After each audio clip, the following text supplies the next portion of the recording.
Hi, everybody. Welcome to episode 126 of Radio 815, the podcast dedicated to examining the works of writer, director, producer J.J. Abrams and his extended Bad Robot universe. I'm Matt Crandall, here with my co-host Marcelo Nostroza, as we continue to watch Fringe. We are in the final season, the fifth and final season. Today, we are going to be talking about episodes 2 and 3 of that last stretch of our favorite Fringe division, trying to battle the evil observers. Episode 2 of the season, In Absentia, aired October 5th, 2012, written by David Fury and J.H. Wyman, directed by Jaws 2's Janook Swartz. I don't know how I feel about this episode. I don't know.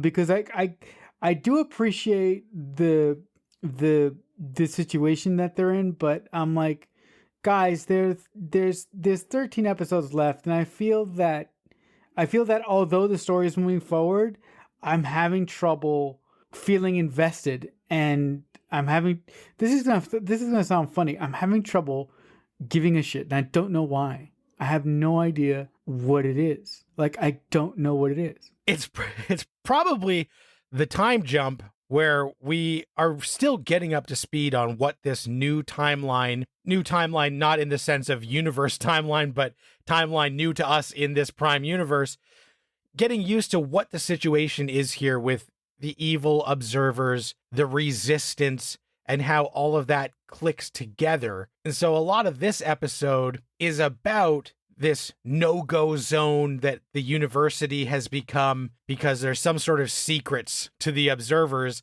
in these locked doors, and Team Fringe wants to find a way in to see if they can retrieve information that's going to help them take down the observers, because Walter had a plan. He doesn't remember what it is, but we think that if we unlock a lot of these mysteries and put them back into place, then Walter's pieces will click back into place. And this episode's main thrust starts when a loyalist officer is captured by Edda, and that loyalist officer, Manfredi, is played by the dude who was part of the others, Radzinski on Lost. And seeing another bad robot face show up is fun, but quickly this becomes a catch-up episode where we learn about the people who are working with the observers and kind of why they are. And a lot of it is this interrogation where Olivia sees the lengths that Henrietta is willing to go to get this information, and she's starting to question what has happened to my daughter in these intervening years when I haven't been around. And seeing her go to extreme lengths in this episode without regard for human life is kind of horrifying. So we are learning about this character, but so are people who are related to this character. So I thought that was the interesting dynamic. And I hate to always sound like a broken record, because since we've gotten to Letters in Transit and last week, I still don't think this was the road the Fringe should have taken in their final season. And watching this, and especially the next episode we're going to talk about, I also agree that I really have a hard time getting as invested in this new plot as I was in the way the show used to be. Yeah, I mean, you do mention that one of the shining points of this episode is that we do get a better understanding of why the observers have human soldiers, and why the human soldiers feel that they have to be beholden, or they have to be loyal to the observers. But everything that this officer said turns out to be a bunch of bullshit anyway. So I'm like, okay, so you set up this scene, you set up this character as one thing, and you make us care about him throughout most of the episode, but then at the very end you take that away from us, and then you have Edda show that she still has a bit of mercy when she ends up letting the guy go. If I was in her position, I would have been pissed off, and I would have shot that guy. I would have let him think he got away with it, but I would have shot him, because that would have really fucking pissed me off. Also, I do understand where Olivia's coming from, in that she has missed a giant part of her daughter's life, but she has to kind of understand where she is, and she has to understand that if you want to break through, and if you want to defeat this larger oppressive force that is over you, you have to go to their level. So you have to do things that you aren't necessarily comfortable with or happy with to be able to get to where you want to be, and to be able to get rid of them.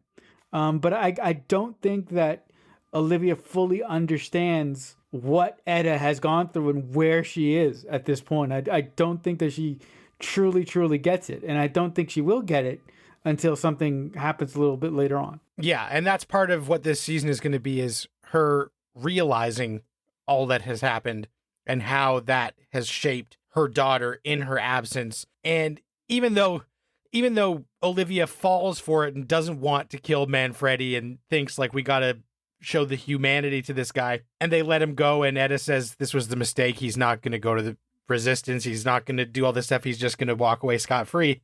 But not really scot-free, because that device that they use on him ages him up real quick. So they took away about 45 years of this guy's life.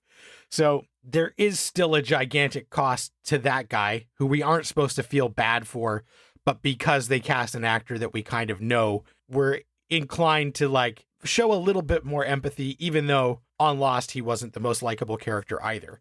But I thought that was interesting, and we continue this thread of Walter videotaped himself saying the plan, and we need to get the videotapes and the video camera out of the amber, and we need this energy, and so they have to take Etta's necklace and use the solder to bridge this thing. So she takes the bullet off. She keeps the bullet, but the chain is gone, and that just reminds us again that this is a world where resources are scarce, and even things that you hold dear, you sometimes have to let go for the greater good, even something as small as a chain you wear around your neck, if it means that using that metal to then do something that's then going to allow you to do something to maybe get an idea of how you can knock the observers even down a peg, then it's worth doing it. We get some sort of Alias style action when they have to go into the building, and they are trying to go through the security door with this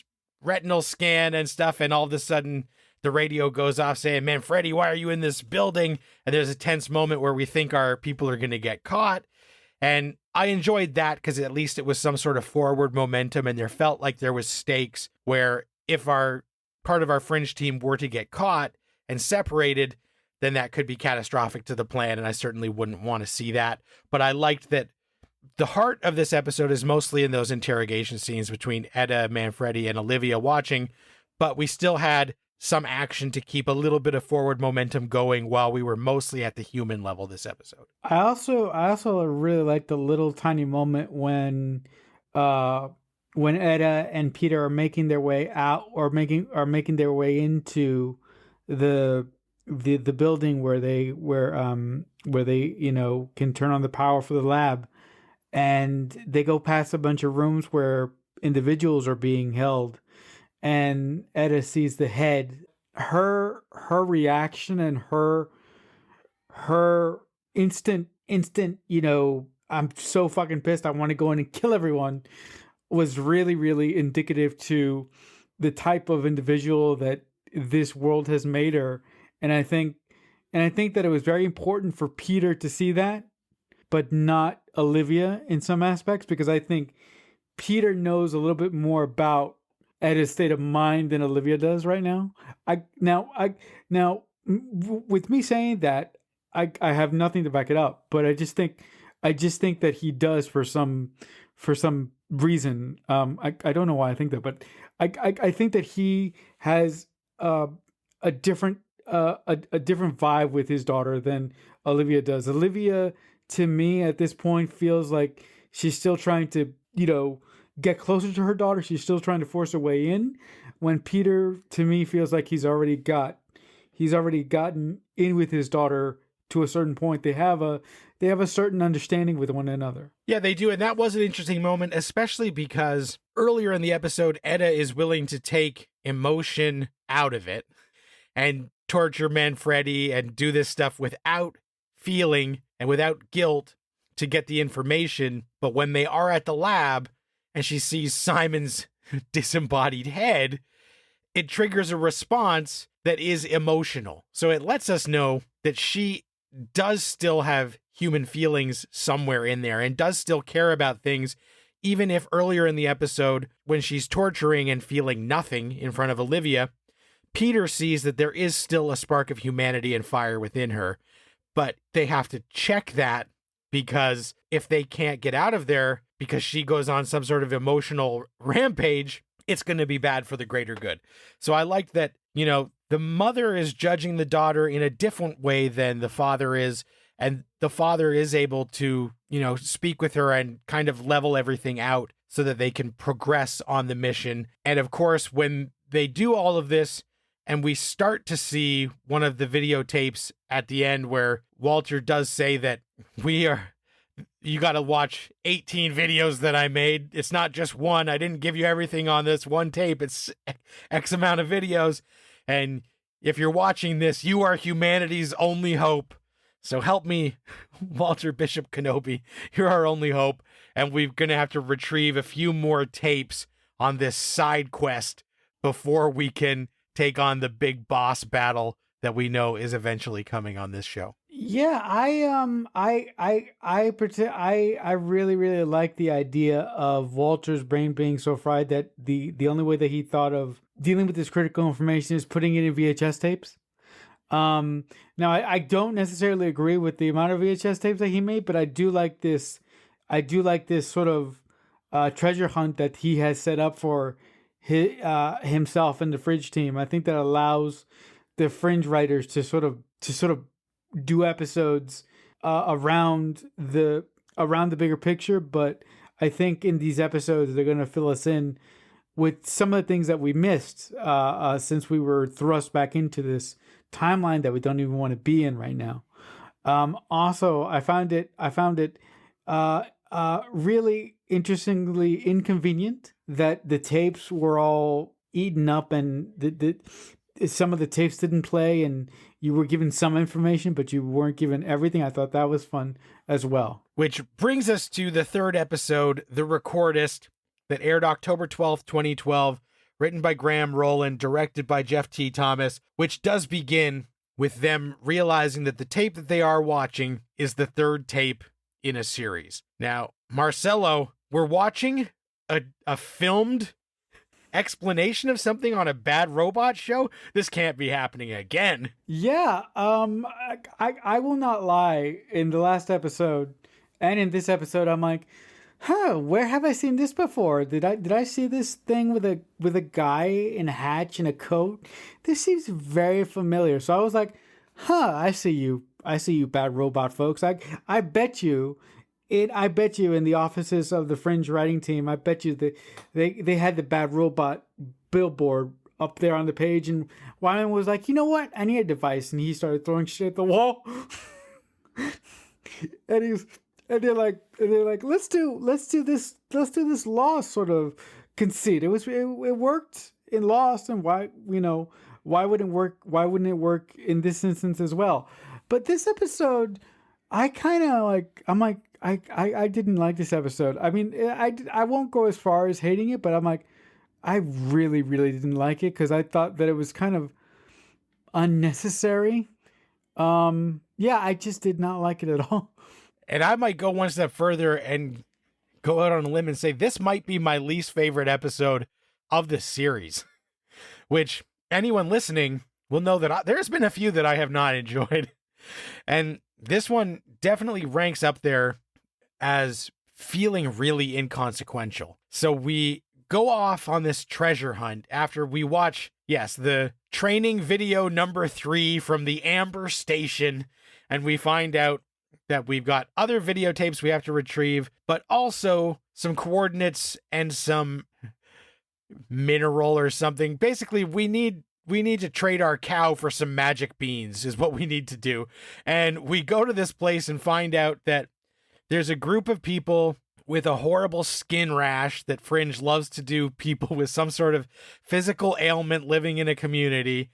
And these people record information and store it in this library on these holographic data cubes so that everything from the start of the invasion onward will be documented. They are basically observing these events and writing them down, which is ironic when you're going to war with the observers. So these people, who we are calling, the recordists, are recording all of these events for posterity and so that future generations can learn from the mistakes of whoever gives a shit. I certainly didn't. And as we're going on, we find out that it is this mine that they live near that causes this weird skin issue, but also this mine has this resource that Team Fringe needs a big basket of to be able to move forward in our plan to stop the observers and do our shit. So the main people that we follow in this community are a father and son who both have different ideas, and the son thinks that they should do everything they can to help, and the dad doesn't want to sacrifice what they've got. And so there's a lot of familiar themes that we have seen played on this show before, kind of recycled, like this. What sacrifice is too great for the greater good? Is it going to be worth it? And, fathers and sons and people being disappointed in each other. So I thought it's fine. It's fine. But at this stage of the season, I really start to worry that when this got greenlit, we knew it was a shorter final season. It was 13 episodes. It was not 22. It was, we're giving you guys the send off.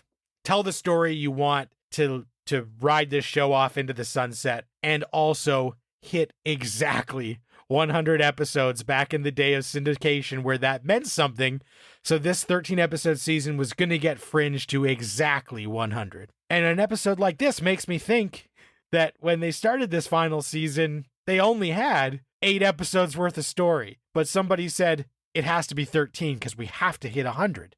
So either make the story grander, but we aren't going to give you any money to make this story grander. So find a way to do something. And this just felt like a tire spinning.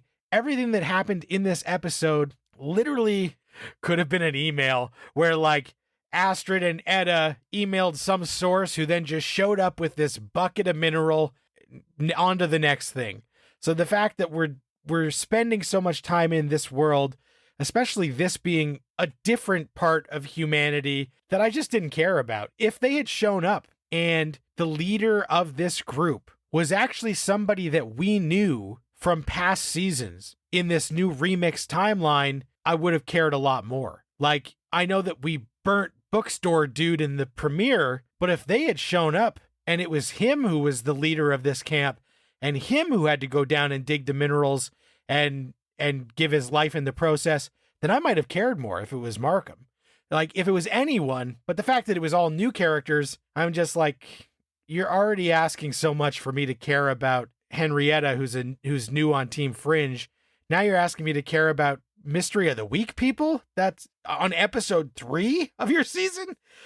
Save this for episode 6 when I'm already fully invested, not when I'm just dipping my toes in the water and now I'm like, this water's a little chilly. Yeah, to move to your point, I think that's an excellent point. I think that they should have made the leader of these forest people someone that we knew. To that extent, I'm like, wouldn't it have been so cool? Wouldn't it have been cool if it was actually like Sam Weiss for some whacked out reason, right? That would have been really cool because I think that Sam Weiss was a really cool character. He was a sort of a pain in the ass for most of his run because he knew stuff that he wouldn't tell either Olivia or Nina Sharp exactly when they needed to know it. But he's a better character, I thought. And you're right. This episode felt like a stop in Nowheresville for no apparent reason at all. When you just mentioned it was highly likely that they had 8 episodes of story, I'm like, how irresponsible is that of J.H. Weinman and the writing team at Fringe to have only 8 episodes of story and think that is going to be good enough. I don't understand how they could go into a potential final season and only have 8 episodes. I'm like, how could you do that? Yeah, I wonder, and I'm sure that they would argue that they had 13 episodes of story they really were dying to tell, and it's only in hindsight that we can say, are you sure? And maybe, this story, like I said, the father-son, cowards and heroes, and the cost of heroism versus being a coward and just coasting along. Maybe somebody felt really strongly like that was something that they hadn't hit and that they really wanted to. But as a observer of the series, I just didn't feel that that was the case. I didn't think that this brought any new themes to the table. I didn't think those are themes we needed reminding of before we hit this final 10 stretch. But I just had a really hard time. As you said last episode, it's tough to care about some of this scenario because it's so far removed from what Fringe normally was. And the fact that last episode I was barely caring, and then they give us this episode where like I could not have cared any less. It's getting to a point where episode 4 and 5 really better bring the A game, because I would hate to mentally check out of a show that I used to love halfway through their final season. And especially where, a lot of this feels like video game side quests so far, where like we're hunting the tape. We have to infiltrate this building with stealth to be able to get this thing that'll allow us to get that tape.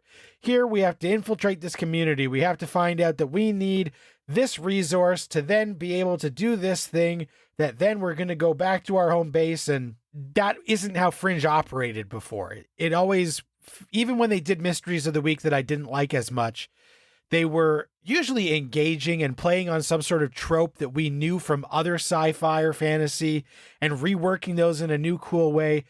But the structure of this season so far just feels like futuristic video game, and I'm not as invested in the characters, and I really want to spend more time with Peter and Olivia, and they are so traumatized by acclimatizing to this new scenario and the fact that they missed all this time with their daughter, that even when they're together, it's not like the fun banter or, romance that we come to expect from Peter and Olivia, because they're in this doomsday scenario and have this huge gap of time. So I'm just frustrated that, Walter still gets some great Walter moments along the way, but everything else is a big ask, and the show is not bringing enough for me to think that bet was paying off. Yeah, I mean, look, the one part in this episode that I didn't really give a shit about or a damn about, the one part that I found intriguing, at least, was the quick scene between Olivia and Peter, where Olivia goes, Olivia basically says, I'm still dealing with the fact that, for us, I lost our daughter, and I could, I couldn't deal with your positivity that we were going to find her again. I had this overwhelming feeling of dread because I just knew that when we found her, being the younger version of Henrietta, it wasn't going to be good. So I did like that scene, and that Olivia and Peter are sort of working through that. But to go off your point, this is the final season. There is no time for this bullshit. Why in the look now? I don't mean to bring it up again, but I'm like, do you think that they were told at the end of season 4 that season 5 was going to be their last run? Do you think that they were told? They did know. So when this got renewed, and it got renewed just before, like 2 weeks before the finale of season 4, they made it official. So that's why they left that 10-second tag at the end of season 4 on. But it was announced that it was renewed for a 5th final season. And again, it was to reach that magic 100 number that 10 years ago really meant something. Okay. Based on that, if they knew that this was their last stab at this amazing show, why in the bloody hell does this season feel like they weren't told? It was like J.H. Wyman and whoever was left on the Fringe staff got into a room and they were like, "Oh fucking shit, this is our last chance. What the fuck are we gonna do?" Like, this story doesn't seem to have the focus that other stories have had in the Fringe pantheon from earlier seasons. Why do you think that is? I'm just not sure. And what's funny, I don't put much stock into like IMDb ratings or anything, but after this episode was over and I really did not care for it, I was like, I gotta know if I'm like way wrong on this. And this episode was the lowest rated episode of this season and one of the lowest rated episodes of Fringe in total on IMDb. It got like a 7.7, whereas most of the episodes get between like an 8 and a 9 something.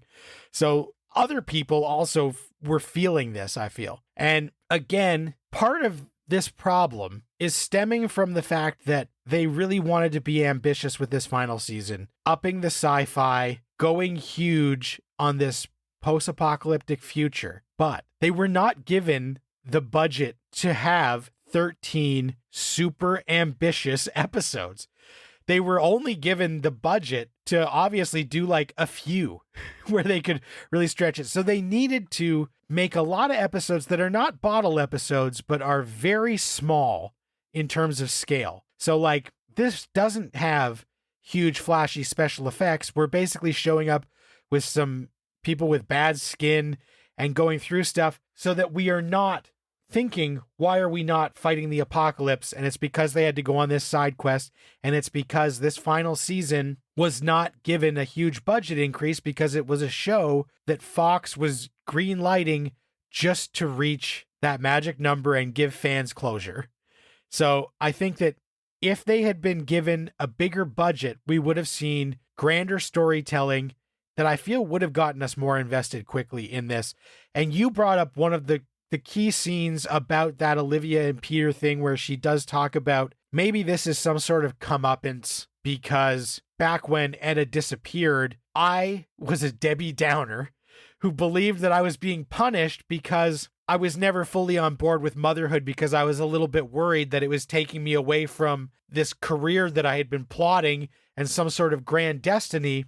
And Peter says, no, this isn't punishment. This is a gift. It's like our second chance at being a family, blah, blah, blah. And like, I get it, but we still hitting that point again, stress to me how that choice narratively still felt false to me to the Olivia Dunham that I knew. And the fact that she would become this Debbie Downer when their daughter went missing and not turn into some sort of laser focused, unrelenting machine who would do anything at all hours to get their daughter back, just rang false to that workaholic Olivia Dunham who takes calls on the weekend because she was already up worrying about the cases. The fact that she would think, oh, maybe I was missing out on some other grand destiny by being a mother. She's been through so much grand destiny bullshit, I don't buy that for a second. So that being like a linchpin of this Peter and Olivia relationship and her trying to make up for sins of the past, I don't believe those sins would have occurred in the first place with the character that we knew for 4 seasons. So it just really feels like that tough pill to swallow. And with episodes like this, they are not giving me enough water to get that down. I do feel if they wanted to do that story angle with Olivia, but hearing you just talk about it now and thinking back about how Olivia's been since day one, her behavior doesn't track at all.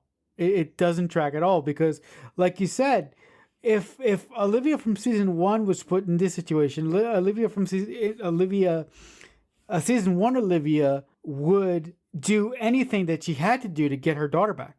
And Olivia from season 1 Olivia wouldn't fold like this version of Olivia seems to have done. So if they wanted to do that, I think that they could have accomplished that with a bigger episode order. But like you said, at this point, the overlords, the Fox, all they cared about was getting to that magic number of 100 episodes for syndication, which is really unfortunate because I think that this final season could have been something very special, but I think that Fox sort of cut it off at its knees and didn't give it room to really be what it could be for its final run. And we will have to see if they give it any more room to be all that it can be next week when we talk about episode 4, The Bullet That Saved the World, and episode 5, An Origin Story. Look, we appreciate anyone who's listened this far, especially about 2 episodes of Fringe that neither of us really loved. So thank you very much for listening. If you like the show, please like, follow, subscribe, rate, comment, tell a friend, share a video. Anything helps. Obviously, we're available wherever podcasts are, but we are also on YouTube. If you go to YouTube, our back episodes are on there at Radio 815 on YouTube. If you want to reach out with any comments, questions, or concerns, you can do that on Twitter at JJUniverse815 or using the hashtag Radio815. I am on Twitter. I am at Matt Crandall. Marcelo, you're on Twitter. How can the folks reach out to you? I'm on Twitter. You can come and talk to me about anything you want. Last of Us, Lost, whatever. I'm on Twitter, as Matt said, and I am QuickFanatic88 on there. So I want to thank you guys again so much for listening. Tune in next week as we continue the fight for the future in this final season of Fringe. Until then, Radio 815, over and out. Radio 815 is a Balloonhead Productions presentation in association with Killer Newt Productions.